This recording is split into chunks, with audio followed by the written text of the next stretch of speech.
Hello and welcome back to Small Talk. We've got a great episode ahead as we chat with a pair from Haverford. I'm your host, Katie Mucci.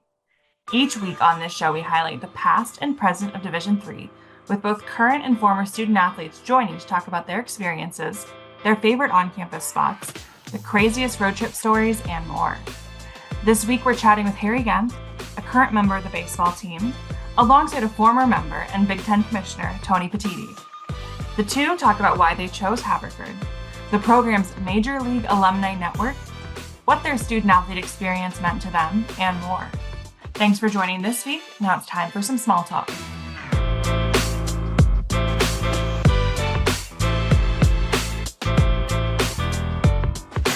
Hi, my name is Harry Genth. I'm a current member of the Haverford baseball team. Hey everybody, my name is Tony Pettiti. I'm a former member of the Haverford baseball team, class of '83, and the current commissioner of the Big Ten Conference. Thank you both so much for being here today. I know, Harry, you just finished up a school year and a season, and Tony, you are in the midst of finishing up your season there at the Big Ten. So I appreciate you guys taking your time today. One thing we'll start out with is kind of on-campus life. So Haverford has probably changed a bit. I don't know how much you've been back, Tony, since you graduated, but Haverford, I imagine that area has changed a little bit over the last 40-ish years. So Harry, I'm going to start with you. When you were hanging out with your teammates, when you guys were just getting around campus, what are some of those campus spots, but also local things? And then Tony, if you want to follow up, are those the same things you guys were doing? Has anything changed? So Harry, you can kick it off. I'd probably say my favorite spot to hang out on campus is either the Coop, which is kind of like grab and go lunch spot in the middle of campus. And then other than that, the main dorm that a lot of guys on the baseball team live in has a back porch that overlooks the baseball field and some of the other athletic fields. And it's as far as Haverford goes, it's in my opinion, the most scenic spot. So I'd probably say those two places are our favorite places to go. Well, obviously it hasn't changed that much because the Coop is probably my first thing as well. So we would go down there a lot after practice. We missed a lot of meals in the dining hall. So after practices, especially in the winter, and we would just grab some stuff there and kind of hang out down there. It was like a little grill, if I remember right. I think he's talking about Drinker House, right? Is where you guys all live. Now, when I was there, Drinker House was where all the guys who played on this kind of non-official rugby team. So no baseball players lived there. We were kind of spread out all over campus, and Drinker House was a place where all these rugby guys lived and drank a lot of beer at Drinker House, that's for sure. But now, It's the name. yeah, it's become the big baseball place, I guess, for a long time now. Very cool. Any from your time when you were there, Tony, any favorite like local restaurants, coffee shops, anything there that was kind of the place you had to go? Yeah, I mean, I guess the place was a place called Roach and O'Brien's. It was like a local place in Haverford. Guys would go for like a burger and just to kind of hang out when you want to get off campus. That was pretty much it. Like I think one thing about Haverford is like you stay on campus a lot. I don't know how it is now, but between practice and playing and the academic piece of it, you just didn't get off campus very much. Like even getting into Philly was pretty rare for me. My roommate was my junior year, was a captain of the basketball team, was 1 year old. He was a Philly kid. So, we'd go back to his place every once in a while with his family. But for the most part, it was kind of Roach and O'Brien's, and that was pretty much it. I saw some head nods from you, Harry. Is that still around? Roaches is very much still around and very much the spot to go. Some other local restaurants that are pretty good are Brick and Brew. But like the commissioner said, we spend a lot of time on campus, especially on the back half of the year, just based on our time commitment with school and baseball. And just honestly, as far as Haverford goes, much of what you need is there and very much readily available to you. And it's such a small campus, anything you need is pretty much within walking distance. Awesome. So now you said everything was around there, but you do travel a bit being a student athlete. So let's talk about kind of the road trips. And I think this is episode 40 of this podcast during our 50th anniversary. And my favorite question I always ask is how travel has changed over the years, because I know it has, especially when the gap is more than about 10 years. So Commissioner, I'm going to start out with you on this one. When you look back at how your team was traveling, was it a van, a couple vans for a baseball team? Was it buses? What was the situation like back then for you?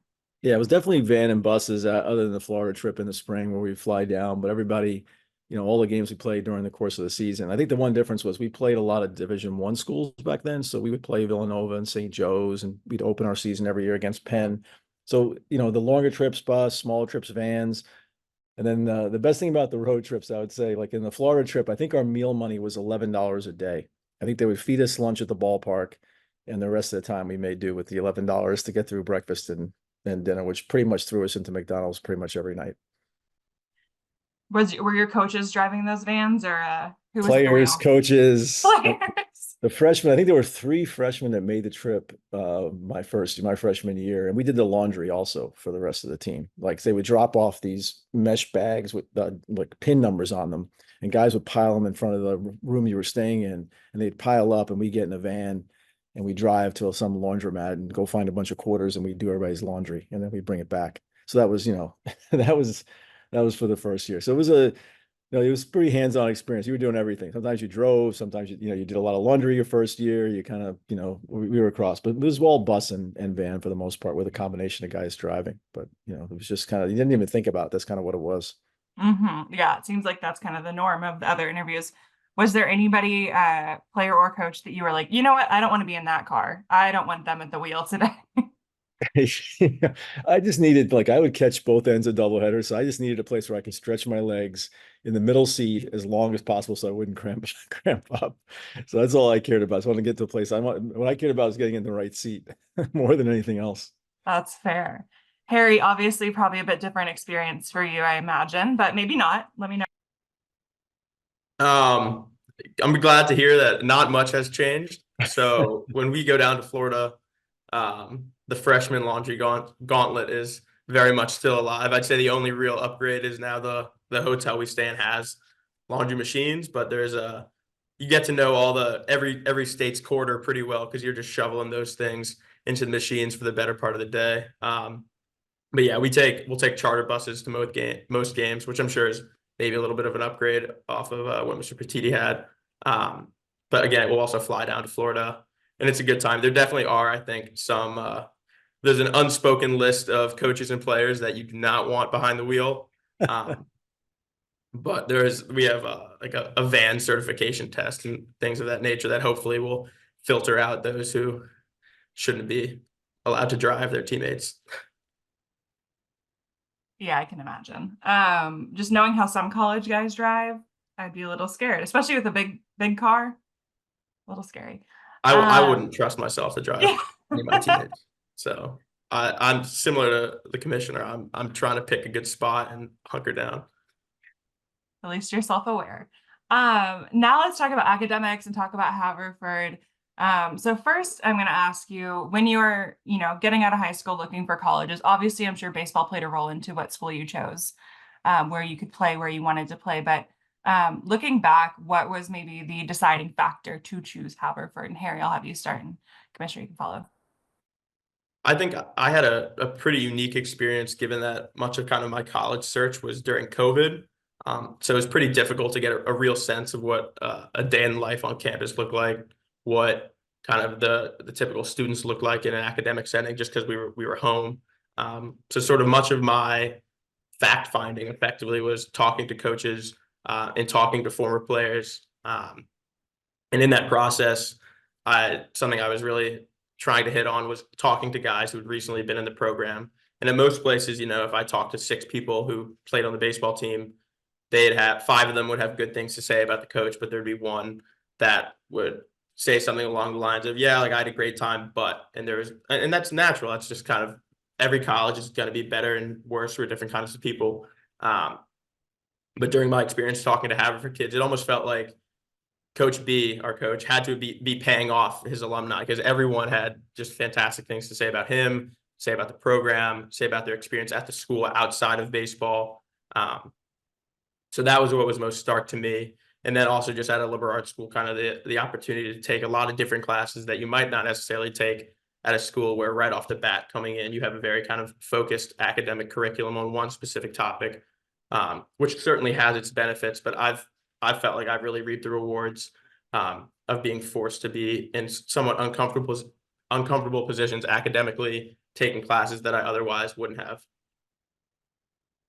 Yeah, mine was really interesting in that I never heard of Haverford College, and I got a letter from both the baseball coach and the soccer coach just to sort of express some interest. And I was not a skilled soccer player by any stretch. It was just a guy that was an athlete that was running around at full speed, mainly because our high school dropped our football program, and I wanted to do something in the fall.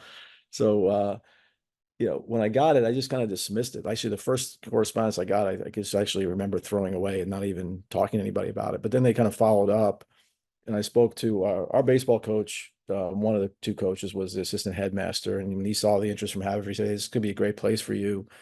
And I was thinking that, I was looking at Columbia. I've been in contact with the coach there. Um, but I just knew that I wanted to play, and I had pretty good awareness because I played in some really good summer leagues in Queens when I was growing up, and I played with some major league type players, and I understood like who was really good and who what I was, and I thought I was good enough to play Division III, and then probably would not have been an impactful player in the Ivy League at all. And so I just wanted to keep playing, and I had changed positions. I didn't catch an inning until my junior year in high school. I'd never caught an inning at any point in playing a lot of baseball growing up. And so this the idea of keep going. I fell in love with the position, and I wanted to keep playing. And they really wanted me. They needed a catcher. And then I think the turning point was, Haverford's need-based aid. I was the first in my family to go to college. My dad was a Nixie policeman. The economics of going to college were important to my family, and Haverford just told my parents that, hey, we're gonna make sure that you get the right package so you can do this without a big burden. And they did. I mean, they did exactly that. And so, sometimes when you see somebody who really wants you, and it's, part of what recruiting is, I guess, but for me, it was the only place that really wanted me. So I ended up saying this is the place to go. But it was really different. Like, it was pretty jarring to get there from where I came from and what it was like. And to be fair, like, I just the baseball part was what grounded me. Like, I went to soccer camp in the summer, and then just decided I knew I wasn't good enough to play there. So I just used the camp and then went right into fall baseball. And that was that. But, I really, that transition, if it wasn't for baseball, I'm not sure how I would have done it. That's a good point. I think as a student athlete, you realize this, but I mean, people outside might not. But athletics is such an important part of your experience when you get to college or even in your sports. Yeah, I mean, I love going to practice every day and seeing the guys. I'm sure it's the same now today. It's just that piece of it. There's the, trying to get better and the competing and playing a game that you love, but then it's also just the camaraderie and being on a team. I look at it now, and I tell people, stay on a team for as long as you can. Just keep playing till someone tells you can't play anymore, because it's the one thing I still miss more than anything. As lucky as I've been in my career, as fortunate that most things I wouldn't change or even think about changing. I wish I could go back and play again. I wish I knew what I know today about preparing and playing, and I could have been a better player, I think. It's just, I still dream about it. I still dream about games, and it's a crazy thing. Like, and then like maybe it's just a testament to how much I love playing there, but I do think there's just such great value in it. And that's why I feel so fortunate to have this job, because I really understand like what it means to do that, even though I did it at a level that's, levels below what Big Ten athletes, go through. But that being on a team there's nothing like it. And it's Absolutely. such a, not to go off of what Mr. Pettiti said, but there's also such the social component of the competing is great. But it's just like the sheer volume you're seeing what are and what will be your best friends, and the environment that you get to see them in, the growth you get to see from them, from yourselves, from the team as a whole. It's my favorite part of Haverford, and I think it's easy to kind of brush off when athletes or baseball players or whatever say their favorite part of the school is the sport they play. But it's much more than God. They love baseball. They love playing baseball. They love competing. They love kind of pushing themselves to their own limits. So no, that is very much the shared ethos of kind of what goes on the baseball program, and I'm sure on other teams. Yeah, and look, at Division III, you're going to play 4 years, and most kids are not going to leave after 3 because they were drafted. It's pretty unique to have that happen at Division III baseball level. It's happened at Haverford a couple of times, which is really amazing. But you get to grow. You come as a freshman, you're unsure, you're trying to figure out your way, you're making friends, you're trying to get used to coming off a team you played in high school for multiple years. Now all it's changing. And then you kind of go through that sort of journey where you become, more senior on the team and new guys are coming in. It's just, Harry's described it really, really right. I know he's a leader of his team, but it's just a great journey. Like, and the team changes every year. That's the other thing that's great about it. Like the dynamics of a team, the personality of a team, they change year to year. So that's part of what makes it so exciting, I think. Absolutely.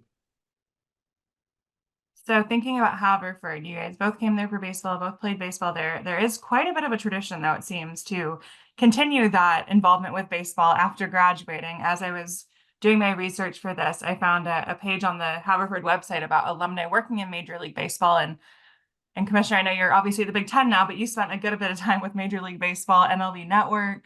Um, can you just talk about, you were kind of maybe the trendsetter with that thing. It looks like there's a lot within the 2000s of people who went to work in baseball. What is that like seeing Haverford alumni so prominent in that field? Yeah, it's just first of all, it's an amazing thing, but I think it becomes something that people think about, like as they get into the program, knowing that that's actually a viable path because you've seen a lot of guys do it before. So for me, like I didn't feel it, except that there was Ron Shapiro, whose son, Mark now with the Blue Jays, but Ron was an agent and worked with some of the great Oriole players like Brooks Robinson back in the day. And so he was sort of the first one. I can remember him being around practice because he was close to our coach, Greg Kannerstein. And then Arn Tellem was another person who's pretty, prominent agent at the time now, has done a lot of other things since then.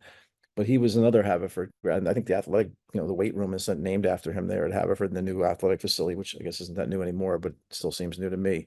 But but so there was that tradition. And then all of a sudden, it was sort of a tree that came from John Hart, who ended up working with me at MLB Network. But John was at the Indians as general manager, and he hired a couple of guys, and it just kind of spread from there. Josh Burns, and then that led to Thad Levine, and a whole bunch of other guys on that side. So in addition to having, I think 2 years in a row or 2 out of 3 years, the first Division III player taken in the draft came from Haverford, both pitchers, really really good players. And one made it to the major leagues just a couple of summers ago for the Yankees. So like it's been all over the place. And I think, but it becomes something that I'm sure when Harry was thinking about, what he wants to do with his life going forward, if he wants to stay in baseball, you think, well, Haverford, man, there's a lot of people out there that I can talk to that are going to, value. And there is that camaraderie of like, hey, you play baseball at Haverford and there's a lot of guys you can pick up the phone and call now. And so it really helps. And the other thing about it is that these guys have all been successful in baseball. And so that also helps the fact that you're coming from that place. So, yeah, I'm just really proud of it. And, I was lucky. I got to go, from the broadcast side, got to work, and launch MLB Network, but then go into the commissioner's office and eventually become deputy commissioner with a whole bunch of different departments, working with Commissioner Manfred. And like, every day I just couldn't believe it. Like if I would have thought that when I didn't even know these jobs existed when I was, playing at Haverford. So it just kind of fairly remarkable. So yeah, it becomes one of these things where it's totally unexpected, but then it kind of just takes flight and gets reinforced every year because there are guys that know that that's a real path for them.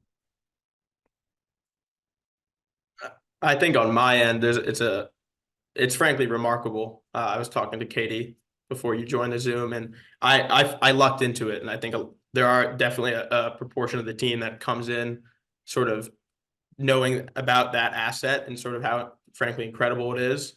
But I think there was a point my sophomore year where I'd had so much fun playing baseball my freshman year. It was something I was becoming increasingly passionate about, and I kind of just went to Coach B and I said, "All right, like, what is there to do with this?" And it almost felt like he like opened like his suit and it was like, "Well, this is what we have," and it was just this vast pool of people that, as we sort of spoke on earlier, came to Haverford at one point or another, loved baseball, and for the most part realized like, hey, I love this thing, but probably not going to get paid to play it. But that doesn't take away from sort of how much they care about it. And I think the sort of the sheer amount of people we have working in baseball in one capacity or another is really sort of a testament to how much they care about that thing, how intelligent they are.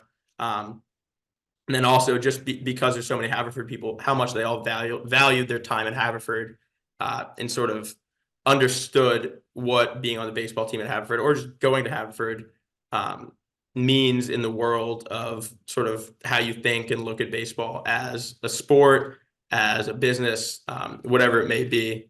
So it just in the last 2 years where it's been something I've pursued a little bit, I was talking to Katie before. I was at the winter meetings in Nashville this past year and just casually was walking around wearing a Haverford polo. And one of the funniest moments was we were walking by, I forget what team it was, but it was, I'm sure, a gaggle of front office staff members for XYZ team. And one of them glanced by me as I walked by them. I'd never met any of these people. And they kind of they chuckled. They're like, God, like another Haverford kid. Are you kidding me? And that was like it was funny, but it was also like, whoa, like that's there's something behind that. And just how generous, obviously, Mr. Pettiti's being with his time now, and other front office members who went to Haverford and played at Haverford have been. Um, it's very stark, sort of the sheer amount of people we have, but I think once you really look into it and start talking to people, it's not surprising in the slightest. Awesome. And one last question on the academic side of things, or the college side of things. Since you're in the thick of it, Harry, what has been your favorite class or professor that you've taken in your time so far?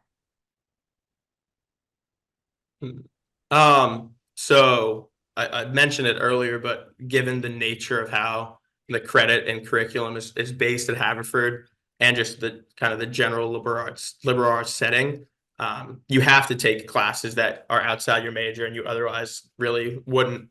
And when I showed up to Haverford, I frankly never would have guessed that I'd be pursuing and really trying to get into philosophy classes. But when I got there's a lot of guys on the team that really recommended a Professor Ashok Gangadine, who's been teaching at Haverford for a long, long time. I don't know if he was there when Mr. Pettiti was there. Was he? It sounds really familiar, but I can't remember. I think I took one philosophy class, if I remember right.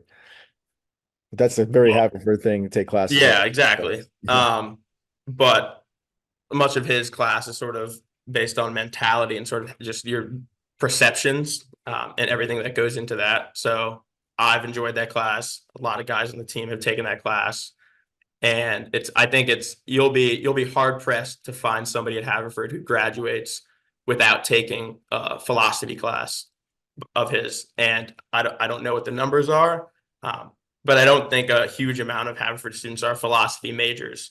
So I think just by nature of how frequently people take that class and take other classes that have absolutely nothing to do with their major, that's it's important. And I think that's been my favorite aspect of Haverford on the academic side, just how kind of diverse the course loads are and different topics you can kind of really dive into.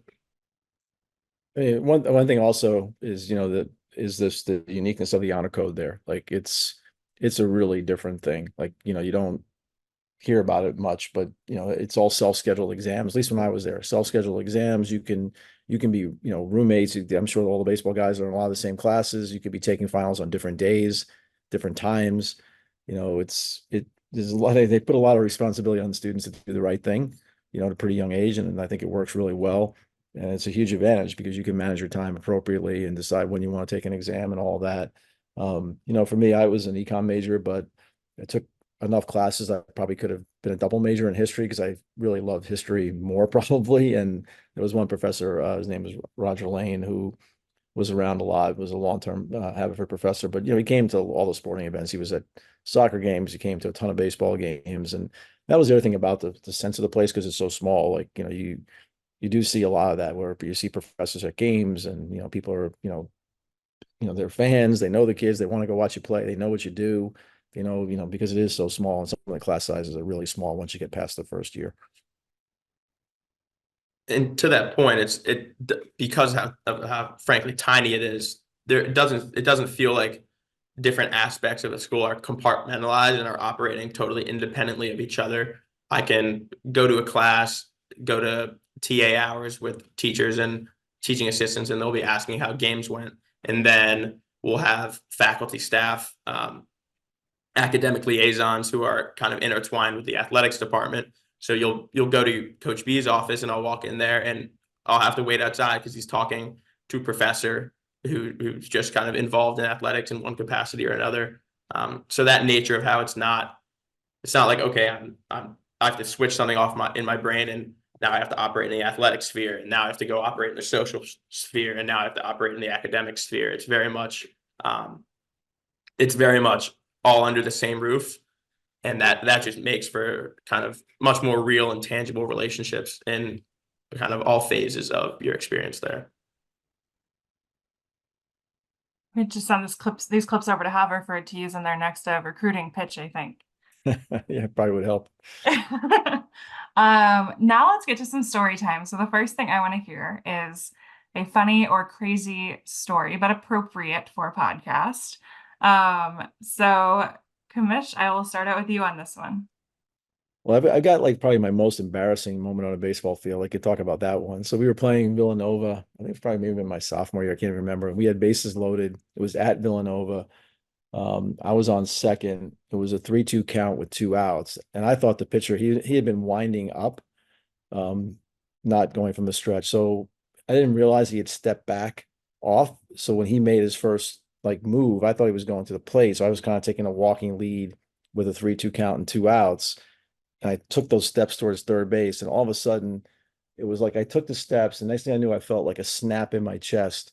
And the guy and the shortstop had come around behind me, caught the pickoff from the pitcher, and just snapped the tag right in my chest and looked at me and started laughing. And the worst part about it was, since I was catching, I had to go back behind the plate, which I'm right near their dugout, and I'm just getting destroyed for like the whole half inning about thought you have for guys were supposed to be smart, this whole thing, like just getting, yeah, it was it was not fun. The other one was, I think, and I'm pretty sure this is not like, I'm not exaggerating the story. It might just be my recollection has changed over the years, but we were down to Florida. It was the first time we were outside, right? We were playing St. Leo's, who was outside a lot. They're a Florida-based team, so they're outside all the time. We had not been outside other than the field house for practice. And so I think we go, they announced that they played a bunch of games. We're 0-0. They announced they have a PA, they have the whole thing going. And I think, we go up 1-2-3 in the top of the first, and I'm behind the plate. And I think their first 4 guys on 5 pitches hit for the cycle, which is, I'm not sure that could ever happen in a baseball game, right? But I'm pretty sure it happened in that game, because I remember like, being back there just thinking like, okay, there's like no pitch I can call. There's nothing I can do back there. That's like didn't even matter. Like they were so much better. And we played a lot of schools like that on our Florida trip. We played some Florida-based schools. We played Kent State. Like I think years after I left, they played Indiana, Dartmouth. Like it was a very different thing in the way it's structured now when teams go to Florida. Like, and the same thing when we came back up north, we played a lot of those schools. So, it was interesting, like that mix. But yeah, I've had 2 crazy baseball stories. One, yeah, the pickoff one, I still think about that play. Like the fact that I had to put my mask on, go behind the plate. And I was actually happy I had a mask on so people couldn't see my face back there. But yeah, you don't want to get picked off on second base with the bases loaded and 2 out. That's a pretty hard thing to do. You said earlier you still dream about your playing days. It sounds like you might have some nightmares too. Yeah. There's some moments where you wonder, like, sometimes you're glad to wake up and sometimes you're not. And sometimes you keep going. Harry, what about you? Harry's stories are probably more positive. He's a player of the year in the league, so his stories are going to be way more positive than 2 I just threw out. So for a lot of reasons, we still we're pretty bad about getting on a baseball field before we play games in Florida, but I'm a big believer in trial by fire, and that is a very good example of that. So my freshman year, we were down there before that, all fall, all winter. I'll try and get on base any way I can. And if that means kind of like not moving out of the way of a pitch, I'll do it. And my coach and I have a running argument about sort of what parts of the body are approved and are unapproved to get hit there. And every time I would get hit in the hand or get hit in the foot, he would kind of get on me like, "Hey man, like hit by pitch isn't worth missing games." And I'd be like, yeah, but I'd say it's about principle, and it's you gotta if you're gonna get hit by one, you gotta get hit by all of them. And now they make helmets with kind of a flap in front, so there's no way a baseball can kind of hit you square in the face. And the helmet that I had worn for high school and for the summer before my freshman year was bright red, and it had one of the flaps. And obviously, like kind of what your uniform looks like as far as relative to the rest of the team is less important in fall and winter inter squads than it is in legitimate games come springtime. So I'd worn that red helmet with the flap, And as we're preparing to go down to Florida, I kind of realized, like, shoot, I don't have a black team helmet with the flap. And I thought to myself, and I might have mentioned it to Coach B, I was like, yeah, like, like we play 8 games in Florida. I'll just get a black helmet with the flap once we get back. And he kind of looked at me like, are you sure? And I was like, Coach, come on, like, I'll be fine. Lo and behold, so I missed the first 2 games before Florida because I had COVID. So what was my first game of my college career, it was that year, the third game of the year. We're in Florida. It's my third at bat. And this kid just throws a pitch, and I'm sitting there, and I don't actually think to myself, but I imagine there was some instantaneous thought process of, oh wow, that pitch is going to hit me right in the face.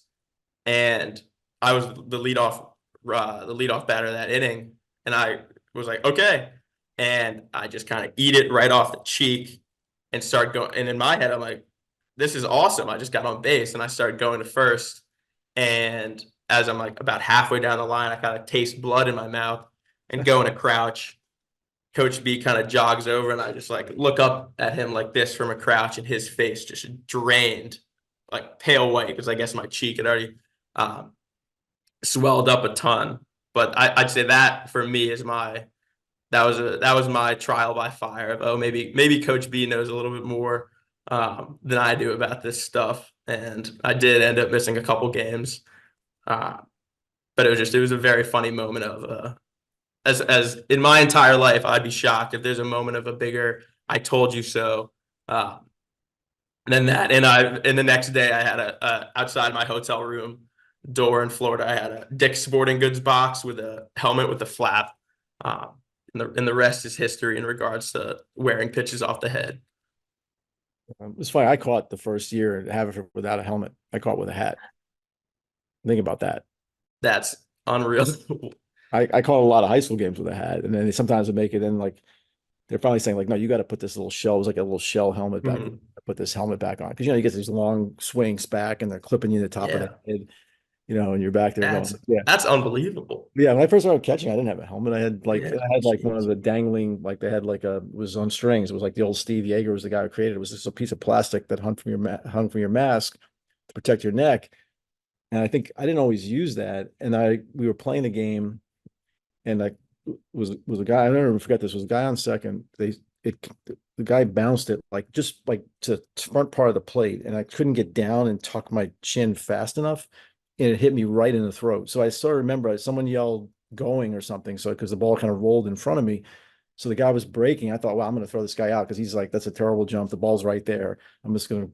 And next thing I know, I woke up there like 7 people in front of me, closed my artery, and I blacked out. So I was literally on the field like, with like with the stitches of the ball in my neck. I was definitely, taken back into the trainer. Like luckily there was a doctor there who came running down the field. Like I don't remember any of it. I remember going to get the ball. I remember waking up and like the sky looking kind of yellow. That was, and then yeah, that was entertaining. Because like, look, I don't know what the weight training is now. It's another thing that's probably we didn't talk about that's really different. Like we were told not to lift. We caught my last 2 games. We played Villanova and Widener back-to-back days. I caught both games. I got back to our locker room in Haverford. Villanova was at home and Widener was a road game. It was the last game I ever played. I got on the scale, and I know I'd caught almost, obviously a lot of games. I weighed 147 pounds, right? Because you couldn't keep the weight on, like the way we, and missing meals and without the weight training, there was no way to weigh what you weighed at the start of the season. But like I just laugh about that now. Like they actually played, games that are like 155 pounds behind the plate. Like now you'd get there if you weighed 155 coming out of high school, you'd put on 30 pounds of muscle, at a place like Haverford because of training. I just think that the biggest difference is like the 12-month year. I played a lot of summer baseball, but I never trained. Like it was always play. It was practice play. It wasn't do anything away from the field. Like you were on the field practicing, you were on the field playing, but we weren't doing much of anything else other than maybe a little bit of running. That was it. I'm sure it's totally different for you guys.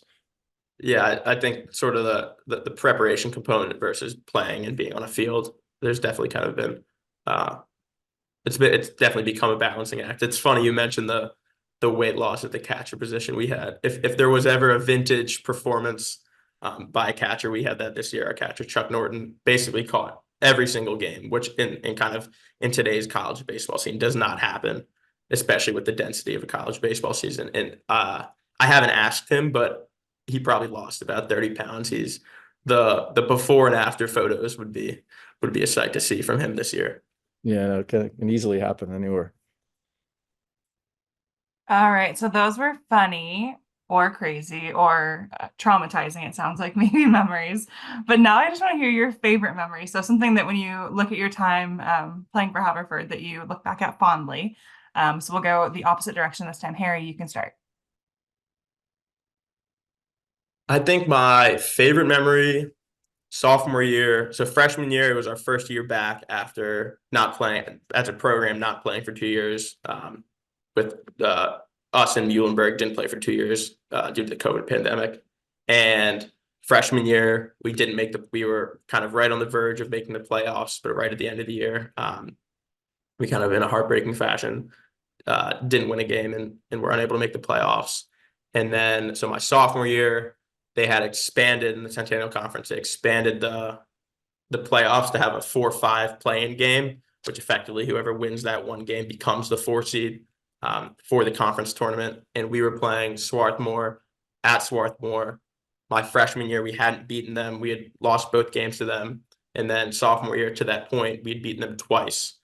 And we're playing at this playing game. It's at Swarthmore. They have a kind of setup where in center field a lot of their student body will go. I think it was, I don't know what day of the week it was, but whatever day of the week it was, there was a fair amount of students there, and it was kind of a very hot, as big of a high octane environment that I had been in thus far in my college career, and we won, kind of knocking them out, and just based on proximity, they're a pseudo rival of ours. And it was an incredibly unifying moment, I think, for our group, having not made the playoffs the year prior, the 2 years prior to that, not even playing. And it was kind of the most, it was one of the most gratifying moments, I think, in my college career, in my life, kind of just working through that entire season with my best friends and kind of in that moment coming out on top, getting into the playoffs, eliminating our rivals. Just the combination of all those factors made it probably that sticks out as my favorite memory. Yeah, mine's Swarthmore also. I don't know if they still do this, Harry, but like there was a trophy between two schools, like for all sports. And so it was kind of the main rival, and they counted points based on everything we played in common based on wins. And so we needed to win both games, I think, to try to help get that trophy. And it was like two really tight games. I basically had a 2-out base hit late in the game and not going to go ahead and run. So you're coming off, and then you're back behind the plate, and it was just it was great coming back on campus. It just felt like a really good deal, because it was more that the other athletes wanted to win than it was just like the student body like thinking it was a big deal. But for us it was like we weren't good enough to play in the playoffs at that point. Didn't even have playoffs. And the league we were in was the MAC, and our division was Hopkins and Widener, and that was pretty tough to ever get out of. Like Hopkins and Widener were really good baseball programs back then. Hopkins obviously still is. So just being able to get that, so you sort of had something to play for. So being able there and have a situation, we were on the road, we came back, we won the 2 games. It basically helped us clinch the trophy that year. So it was kind of a big deal, and like something that we were all pretty excited about. Like we were pretty pumped to beat them. All right, we will start to wrap this up. I've got one more question for both of you. So, Harry, you are currently a D3 student athlete. Commissioner, you were formerly a D3 student athlete. So, just what does it mean to you to be or to have been a Division III student athlete? What kind of opportunities maybe did that provide you? Things like that. So, Harry, I'll start with you. I think just by nature of playing and participating in D3 sports, there's a level of self-awareness to the extent of, especially at a school like Haverford, you really are prioritizing your academics, but at the same time, you have a very keen understanding of sort of the personal growth people can achieve through their sport. And when you're able to operate in that kind of middle ground between, I care a ton about this thing, but I also understand that I'm not going to be playing it forever, and I'm probably never going to get paid to play it, but I still care about it. And work really hard at it. That level of self-awareness very often kind of carries over to other aspects of your life. And I can definitely speak for Haverford, and I'm sure for a lot of other Division III institutions, when a lot of good things can happen when the vast majority of people around you are incredibly self-aware, academically, athletically, socially, whatever it is. Those kinds of kinds of relationships you can build, the kind of conversations you can have, are often, at least for me, have been some of the most rewarding ones in my life. So just the opportunity to be involved in a program with the level of care that people around me kind of put into themselves, put into others. It's probably been the most positive experience in my life. And I frankly wouldn't trade it for the world. There was a moment sort of early on in high school, and frankly throughout high school, where I was debating being like, yeah, I could go to a big state school that was great academically and not play. But part of me really knew how much I cared about baseball and sort of the opportunities and friendships it had provided me. And coming to Haverford and playing with a baseball team here because of kind of the self-awareness I'm exposed to from all of my peers has been the best decision I've ever made. Yeah, look, Harry captured it perfectly. I think that's exactly what being a student athlete is, definitely at Haverford. There's no doubt about that. And I think it's true, not just in Division III. I think it's true pretty much virtually everywhere. Look, it's one of the first things that people kind of know about me throughout my whole career in life, that I played baseball in college, because I'm extremely proud of it. I wish I was a better player. I was good enough to play a lot and over the 4 years, and extremely proud of the fact that we played and I was able to do it and do well academically and all those things and find that balance. But I think the other thing that Harry will experience as he moves through the rest of his career, whatever that is, whether he stays in baseball or not, maybe plays professionally as good as he is, we have to figure out, like, when you see, I know as someone who's been, and having the opportunity to hire a lot of people, when I see, and I say this to the Big Ten student athletes I get to speak with, like, it's a huge advantage, like, to be able to show people that you've been able to do the academics and do the commitment to sport and be a teammate, and so I think that's true of every level. It's such a great way to learn how to balance time to compete at the same time, like, because you're competing in the classroom also, like, it's both. And it's such a huge advantage throughout the rest of your life and your career that you can show that you could do that. And I know when I'm looking at a resume that someone might put in front of me, and I see, whether it's Division I, II, or III, that someone was a student athlete and was successful, I don't really care how good they were on the field. The fact that they were able to do both. And when you see those young people that did it for 4 years or completed,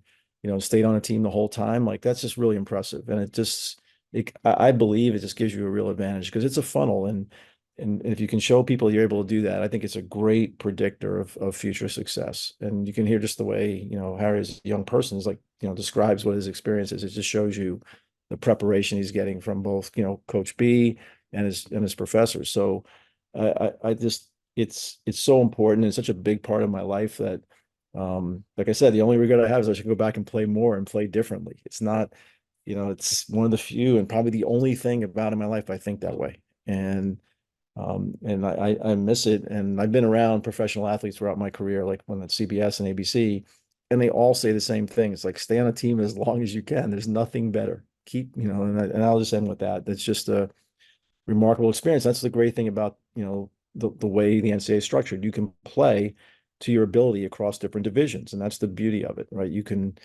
keep your high school career going at Division III if you're not quite good enough to play, in a Big Ten baseball program. And so it's a great opportunity. Well, thank you both so much for joining me today. I've had a great time hearing about your experience. I think maybe I need to go visit Haverford now. You talked about how beautiful it is, how great everything is there. So it sounds like the Disneyland of the Philadelphia area, maybe. It's a beautiful baseball field. I would say one thing, like, I've been in a lot of baseball fields. It's a really beautiful baseball park. Awesome. Well, thank you guys both so much for being here. I appreciate you taking the time, and good luck with the rest of your team still competing, Commissioner. Harry, hope you have a great summer. Get some relaxation time before school begins again for your senior year. Thank you. Thank you. To everyone listening, thanks for tuning into this episode of Small Talk. We post new episodes every week. To follow along with everything Division III, You can find us on social media at NCAAD3 or NCAADIII. Make sure to join the conversation with us all year long by using the hashtag DIII50. Have a great day, and we'll see you for some more small talk next week.